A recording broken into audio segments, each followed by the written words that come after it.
What's good, guys? My name is DONNiE, and welcome to, this is actually something new that I'm doing. We are watching MMA fight for baby brother Bryce Cummings, which he's my brother. He is in a series where a whole bunch of MMA fighters get together and fight against one another. And it's actually called Next Champ Challenger Series. Well, this one, he was on the Next Champ 10 series, the 10th one they've done.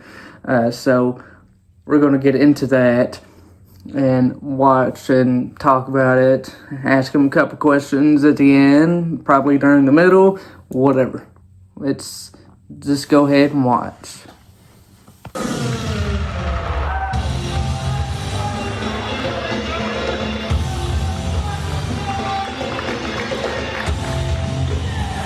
His last name is Mader, right? Mader? The goofiest last name. Mader. Definitely the goofiest name I've ever fought. At first I thought it was Mader, from Cars. It is like that. It's spelled exactly like that. That's why I said it was the goofiest I thought Mader from Cars is M-A-T-E-R. And his last name is M-A-D-E. Yeah. Okay. It sounds the same, so that's what I was asking. I know you were really pumped for this fight, though. Yeah, he was a really weird dynamic fighter. We couldn't find any footage of him. Mm-hmm. So whenever I was seeing him in the back warm up, I got way more confident. We just knew we needed to watch out for bigger shots, that he was definitely planted on throwing bigger shots and throwing a lot more sporadic shots, and I was just wanting to be patient and wait for the right moment to let anything go. Yeah. I see what you're saying. I know you were very confident in this fight. I know what you said your fight score is 1-1. Yep. 1-1 and then lost. Rank system. Yeah. Yep. 1-1 lost one. Yeah. There you are, right there. I like the song you did. Yeah, Babysitter for my nickname, Baby Brother. Yeah, it was a good option. Yep. If there was a song called Baby Brother. Nah, bro. Nah, we can't. What if it's by some legit rapper? Like, maybe. What if the Baby made a song Baby Brother? That'd be top tier. But because I know you like the Baby a lot. I like the Baby for the fact that I can mix his songs up with my nickname a lot more. Yeah. But I think we'll be doing a little bit something different for the next walkout. Yeah. Okay.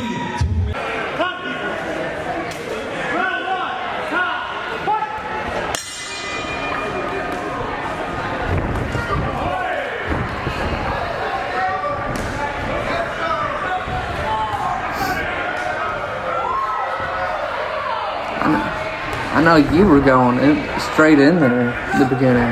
Yeah, that was a part of our game plan, was to open with big shots in the first round, really get him super nerve-wracked. And then, so about right here, I decided, okay, now it's time to probably calm down, not throw anything super hard, just kind of be patient. So as you can tell, like near the beginning, it was really hard shots there for a second, and now it's just slow down, just being comfortable, being patient.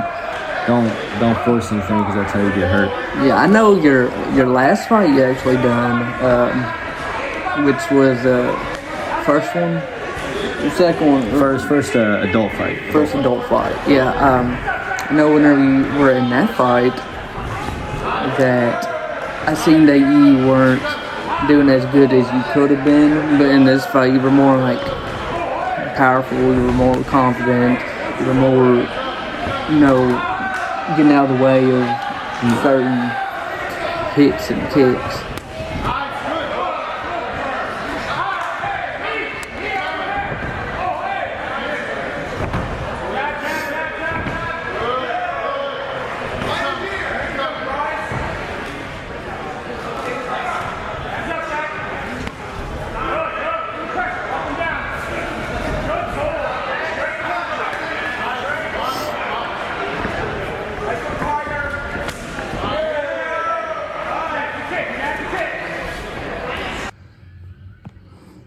I could tell, like, right off the bat that he was starting to get tired already. To me. Yeah, definitely whenever you get hit hard in that first round, you get a little bit more sporadic, all that adrenaline's going. Yeah. And you just start swinging sometimes, and you tire yourself out. And I figured after the first couple hits, I figured that's what he would start doing. He was trying to throw everything super hard and not being patient with himself and just not like taking it. Yeah, he wasn't taking it like very slow and just realizing, hey, you don't need to throw everything 100%. Because if you use everything all within the first round, then you got nothing else. Your body's already tired. Yeah. So I'm doing fine right here. I didn't really catch me until like that you're third round. Like you're pacing yourself. You know, I do see that you're like not going in there. You know, so. Mm-hmm.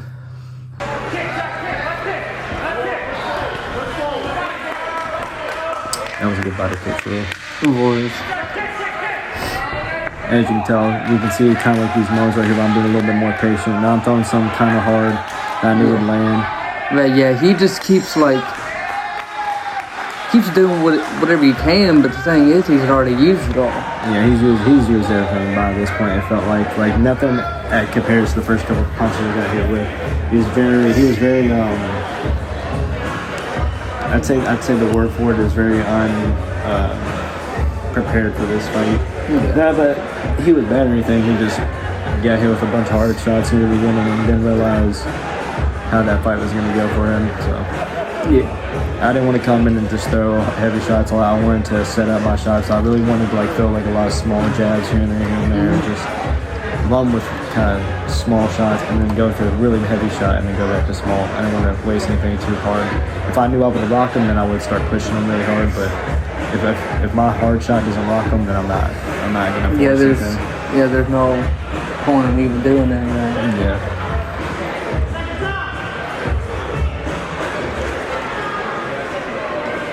I knew I had won that first round. The second round here is a little bit more sporadic. The judges still gave it to me, but I felt in some ways I could definitely see him winning the second round. Yeah. But it was fine with me. Either way, the judges gave me all 3 rounds, and that's all good. The only opinion that matters, honestly. Yeah. That's all it is. That's the only opinion that does matter at this point. And on this one, you started going. Yeah, after that first round, I definitely figured him out a bit more. So we started clinching. We already knew he was tired. If we clinched, hit to the body, we knew we could hit some heavier shots. Yeah, and that's why I was also thinking, because I mean, of course, I was there watching it too, but I was also thinking, I know he's just trying to, he's taking the ED so he'll know what his weaknesses are, what his strong points are, what he can do, what he can't do. It would have been different if we could find some footage on, but there was nothing anywhere. So I really took that time in that first round to really be like, okay, I hit him with a bunch of hard shots. Now let's figure out how he throws. And once I figured out who he threw, it was like, okay, now I'm meeting you to the body. You're already tired. I'll make you more tired, and I'm gonna bully you. That's what my coach said in that round. He said, knee him and then start bullying him. Don't even let him get anything off. The only time that I really started getting rocked was around here.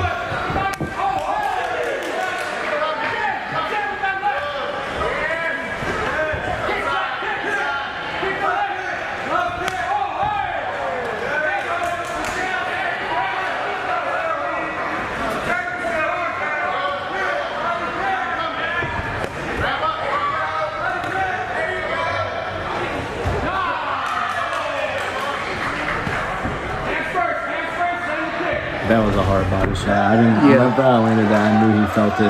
His facial expression changed. Oh yeah, you can usually tell by the face they make or if they grunt or. And that right there, that I knew his shins weren't going to be as conditioned as mine, so I just popped him in the shin. I try to take everything from the lead leg mainly, because as a fighter, not many people realize the lead leg. If you ain't got your lead leg, you ain't got nothing. You can't step forward properly. You can't move backward properly. Yeah. If you can't switch stances and learn to fight in the opposite stance, and then you're invulnerable. You're pretty much a sitting duck. Yeah. So in all of my fights, I've tried kicking out the lead leg, and it usually seems to work for me. If you're setting it up correctly, once you set it up correctly, and you hit those lead leg shots, it's over.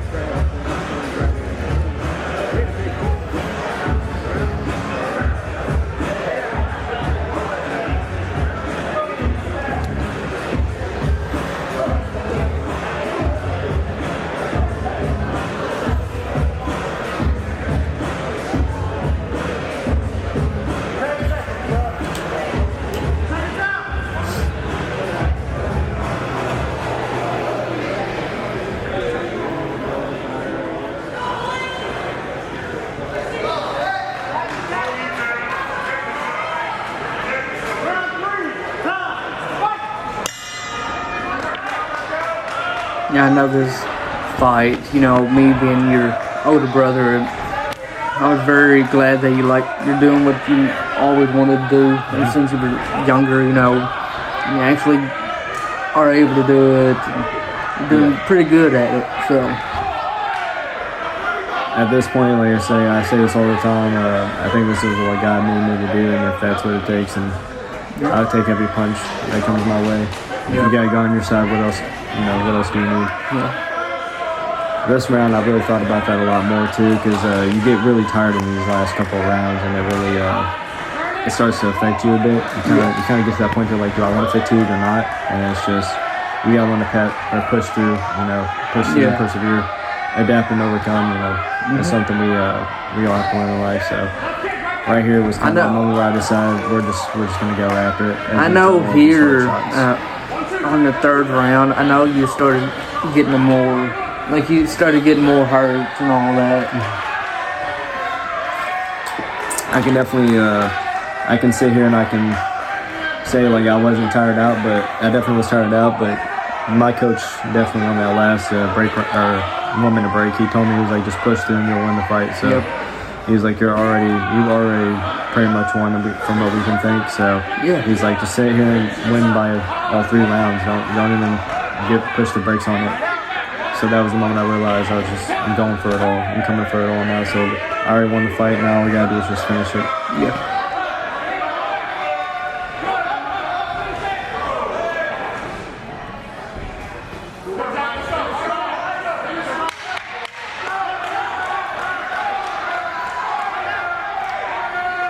Yeah, I'm gonna be honest with you. Every time he would punch you or kick you, I'm like, oh gosh, he's done.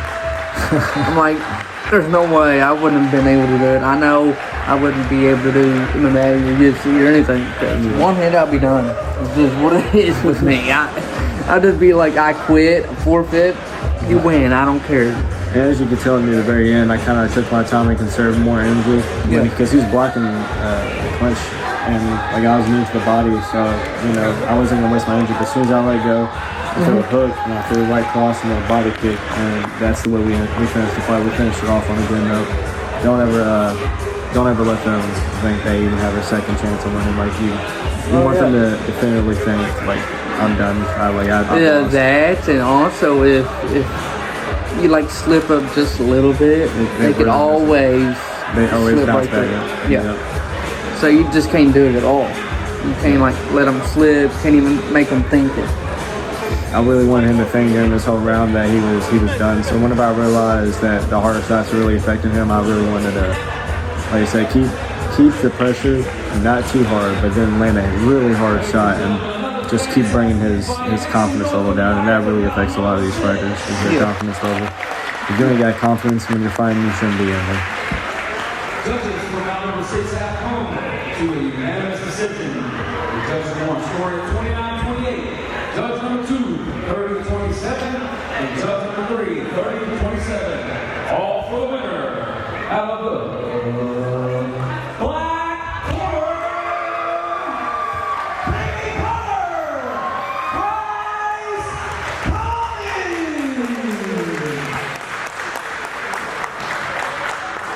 And I'm gonna be honest that me and Mom looked at their cards the whole way through. The whole time. Every time the round would end, that's what we would do. You were peeking at them? Yeah. We were like, Bryce is winning, Bryce is winning. Anyways, I do have a couple questions for you. I guess that after the fight I would have is, the first one is, what made you start and want to become in it? Mainly the integrity of fighting. Like I don't know, just something about fighting. Like there's nothing like it. You'll sit there and to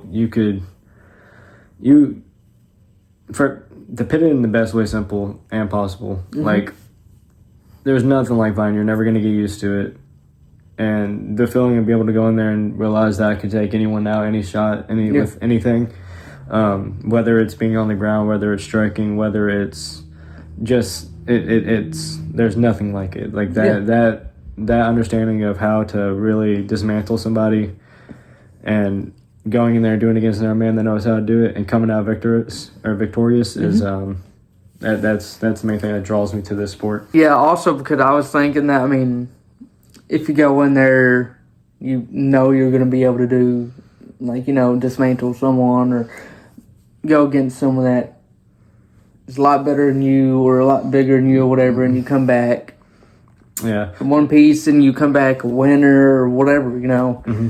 So, I mean, yeah, that's what I would live by. Mm-hmm. I'm just, like I said, I'm willing to fight anybody, anytime, anywhere.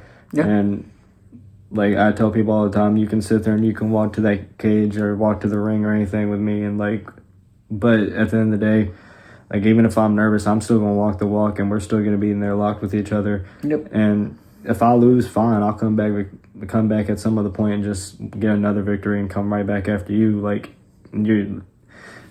for me, all it is me finding somebody, and all they have to do is wait their turn for us to get in there, and then I think it's just you against the world. It really at is. This point, you know. It really is. And I think you're doing a good job at it. I mean, you're just starting out, like, actually, you know, in the next Challenger Series, just started doing that, and you're 1 for 1 right now. So that's it's not bad at all. It just means you're even. You know, you won 1, you lost 1. So it's not doing bad. I think you're gonna keep getting good and keep getting better, and from there you'll just keep going up. Of course, of course you may have, you know, your down comes, or if you want to call that, but the sport always will have down comes. This isn't a sport of winning. Any mixed martial artist will know. To succeed in any martial art, you have to lose. You have to lose. There's no steady incline of winning. There's never a steady incline of winning. Whether it's in your spars or you just sitting there not being able to train at a even level consistently, like, you're gonna dip off. You're gonna get tired, and as long as you can push through and bring yourself back, then there's nothing anyone can do to you. Yeah. So the second question is, what or who inspired you to actually want to start fighting? If it ain't the answer I'm looking for, I'll beat you up. Sally, I know you wish it was you, but I will say this. I was in a class one day, and everybody knows I don't pay attention to school. Anyone that knows me realizes that school is not my thing. And I was sitting there. I even know that. I don't even go to school with you.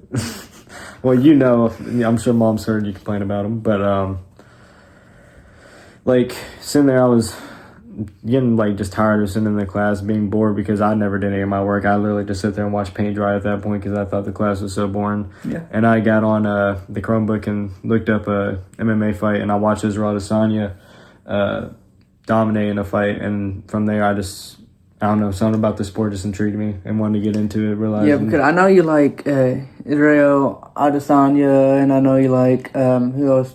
Hamzat Chimaev. Yeah. There's a lot of fighters. I got a lot. I can never really pick, but Israel Adesanya Yeah, would be who I know. inspired Yeah, me. because you watch UFC like almost every weekend. Oh, every time. Every weekend. chance I get. Yeah, I know. I mean, I wasn't too big onto UFC or MMA in general, but since you started doing it and watching it and all that, I try to do what I can. You know, sometimes I'm busy, but actually, and I have one last important question. It's the most important question of them all. How did it feel to win? One of my favorite ways to explain that is, it feels good to win, but I don't like to stick up on it. Like, the adrenaline rush is fine, but like the day after, I really gotta sit there and think to myself, like, let's not get super comfortable now just because we won. Yeah. One of my favorite fighters, or my top 15 at least, Conor McGregor, he said one of my favorite quotes I think about daily. And people say a loss can make or break a fighter, but trust me, a win can also make or break a fighter. Oh, yeah. Because they get comfortable with the win. They're winners Exactly. now. So it constantly makes them slack off on the train, because that's their thought process. And so they sleep on that win, and they'll wake up with the loss. Exactly. So, like, I mean, if it doesn't matter if you won one fight or if you won 15, 20 fights in a row without losing. Yeah. I mean, yeah, of course, if you get comfortable with it, I mean, it's like if you, I know you've won, but that's like if you got comfortable with it. Yeah. and then you go confirm into my another fights. fight, and then you lose your very first fight, or you keep losing, and you keep losing because you're like, well, I was winning every fight. I mean, so let me slack off. let me slack off. Yeah. No, you can't do that. I do appreciate you coming on, watching this with me. I mean, I know we were both there, of course, but I figured they would want to watch it. But this is baby brother Bryce Cummings. I'm sure we will probably post another video of him, win or loss, either one, it doesn't matter. We may also just go ahead and post the loss too if he wants to. We'll see what happens. Maybe, All right. maybe. You never know. I will see y'all next time. Peace. Man, up in Paris with a fan that you on